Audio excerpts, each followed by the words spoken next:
আমাদের রাজ্যের মাননীয় মুখ্যমন্ত্রী মাননীয় মমতা বন্দ্যোপাধ্যায় 2011 থেকে 2025 এই মাত্র কয়েক বছরের ব্যবধানে স্বাস্থ্য ব্যবস্থার ক্ষেত্রে অভাবনীয় পরিবর্তন ঘটিয়েছে, যেগুলো আমরা কল্পনা করতে পারি। আমি ওই বিষয়টাকে না গিয়ে মানুষ যে সচেতন নয় তাদেরকে আরো সচেতন করতে হবে সে বিষয়ে দু একটা কথা বলি। রাজ্য সরকারের প্রকল্পগুলো আমরা সবসময় আলোচনা করি, সে বিষয়টা আমি আলোচনা না করে এই বিষয়ে একটু দৃষ্টিপাত আকর্ষণ করার জন্য আপনাদের সকলকে আমি রিকোয়েস্ট করব। বীরভূম জেলা পিছিয়ে পড়া জেলার মধ্যে ছিল, এখন কিন্তু আমরা সব দিক দিয়ে এগিয়ে গেছি। একাধিক দিক আছে কিন্তু উন্নয়নের ক্ষেত্রে, কিন্তু একটা দিক দিয়ে আমরা পিছিয়ে আছি। এটা বলতেও বা যখনই রাজ্যে কোনো সময় এইসব বিষয় নিয়ে আলোচনা হয় তখন মাথাটা আমাদের হেঁটে হয়, আর আমাদের মাথা হেঁটে হবে মানে আপনাদের মাথা হেঁটে হবে। সেটা কি? Child marriage.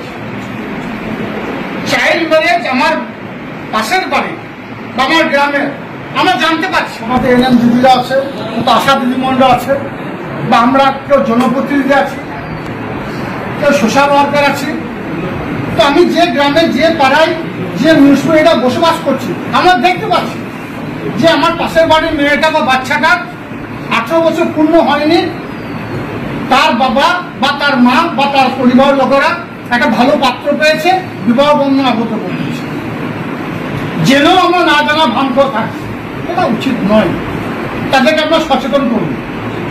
যে মেয়েটা একটা ভালো পাত্র দেখে বিবাহ বন্ধন আবদ্ধ করলো বা করতে যাচ্ছে, সে মেয়েটা যখন তার গর্ভে একটা বাচ্চা প্রসব করবে, সে বাচ্চা অপুষ্টিটা ছেড়ে দিন, বাচ্চাটা প্রসব করার সময় অনেক ক্ষেত্রে মাটা মারা যাচ্ছে, যাকে আমি লালন পালন করে 14, 15, 16, 17 বছর বয়স পর্যন্ত কোলে পিঠে করে মানুষ করলাম, আর 1-2 বছর ওয়েট না করে বিবাহ বন্ধন আবদ্ধ করলাম, বাচ্চা প্রসব করতে গিয়ে আমার সে মেয়েটা অকালে মৃত্যু ঘটছে। তার মানে গলায় কলসি বেঁধে জলে ডুবিয়ে মারছে। এটা মানুষকে আপনাদেরকে সচেতন করতে হবে। একমাত্র আপনারাই পারবেন বীরভূম জেলাকে লজ্জার হাত থেকে বাঁচাতে। আমি জানি বা আমরা জানি আপনারা কঠিন পরিশ্রম করেন, রাজ্য সরকার যেটুকু আমাদের পারিশ্রমিক দেয় তার থেকেও বেশি পরিশ্রম আমরা করেন, যার জন্য বীরভূম জেলা প্রত্যেকটি প্রান্তে, প্রত্যেকটি গ্রাম থেকে গ্রামান্তরে, শহর থেকে শহরতলিতে শুধু একটাই রিকোয়েস্ট, এই চাইল্ড ম্যারেজের বিষয়টা আপনার লক্ষ্য করবেন। তাছাড়াও আজকে যে বিষয় নিয়ে এই ব্লকের বিডিও সাহেবকে শুরু করে সিএমও সাহেব, পিএমও সাহেব, পঞ্চায়েত সমিতি সময় দেন, থ্যালাসেমিয়া পেশেন্ট দিনের পর দিন বৃদ্ধি পাচ্ছে। কেন বৃদ্ধি পাচ্ছে? রাজ্য সরকার কোনো দিক দিয়ে কোনো কমতি রাখেনি। আমরা অসাবধানতা বশত যখন কোনো ছেলে মেয়ে বিবাহ বন্ধন আবদ্ধ হচ্ছে তখন তাদেরকে আমরা সচেতন করছি না। কি সচেতন করছি না? আমাদের রাজ্য সরকার বিবাহ বন্ধন আবদ্ধ হওয়ার পূর্বে যদি হসপিটাল গিয়ে ব্লাডটা টেস্ট করে যে ছেলেটার সঙ্গে যে মেয়েটা বিবাহ বন্ধন আবদ্ধ হচ্ছে তার থ্যালাসেমিয়া বাহক কিনা, যদি উভয় থ্যালাসেমিয়া বাহক হয় তাহলে 99% তাদের গর্ভে যে সন্তানটা জন্ম নেবে সে থ্যালাসেমিয়া বাহক হবে। আর যদি একজন থ্যালাসেমিয়া বাহক হয় আর একজন না হয়, তো তাদের গর্ভে যে সন্তানটা জন্ম নেবে থ্যালাসেমিয়া বাহক না হওয়ার সম্ভাবনা 99%। আমরা সকলে জানি, আমরা জ্ঞান পাতি, জেনেও কিন্তু মানুষকে আমরা সচেতন করছি না। আপনাদের সচেতন করতে হবে। আমাদের আইসিডি সেন্টারগুলো আছে, রাজ্য সরকার কি পরিষেবা দিচ্ছে বলুন? বিগত দিনে এই ধরনের পরিষেবা ছিল বলে আমার মনে হয় আমরা দেখিনি। পরিকাঠামোগত দিক দিয়ে গ্রামে গ্রামে পাড়ায় পাড়ায় আইসিডি সেন্টার হয়ে গেছে।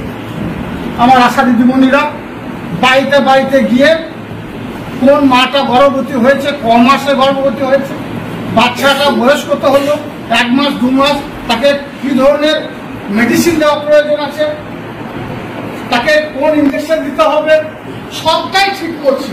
শুধু এই দুটো বিষয়ে আমরা পিছিয়ে আছি। আপনাদের সকলের কাছে আমি রিকোয়েস্ট, আমাদের বীরভূম জেলায় চাইল্ড ম্যারেজের হাত থেকে আমরা বাঁচাতে পারি বীরভূম জেলাকে। আমরা যেন আমাদের পরিবারের থ্যালাসেমিয়ার কোনো পেশেন্ট বা কোনো বাচ্চার জন্ম না নেয়, এই বিষয়গুলো আপনাদের সকলকে প্রচার করার জন্য রিকোয়েস্ট করবো। আপনারা এগিয়ে চলুন। বীরভূম জেলা পরিষদ, বীরভূম জেলা প্রশাসন, রামপুরহাট তথা আমাদের ময়ূরেশ্বর প্রশাসন থেকে শুরু করে জনপ্রতি যারা আছে সব দিক দিয়ে সব সময়ের জন্য আপনাদের পাশে থাকবে। আপনারা যে কোনো প্রয়োজনে বীরভূম জেলা পরিষদে যাবেন, সিএম সাহেব বারবার যান, আপনারাও যাবেন। কোনো সুবিধা অসুবিধা থাকলে রাজ্য সরকারের পক্ষ থেকে সব রকম সুযোগ সুবিধা হাত আমরা বাড়িয়ে দেবো, কারণ এটা মাননীয় মুখ্যমন্ত্রী মাননীয় মমতা বন্দ্যোপাধ্যায়ের নির্দেশ। সেই নির্দেশটা আমরা পালন করছি। আপনাদেরকেও সকলকে পালন করার জন্য আমি রিকোয়েস্ট করব।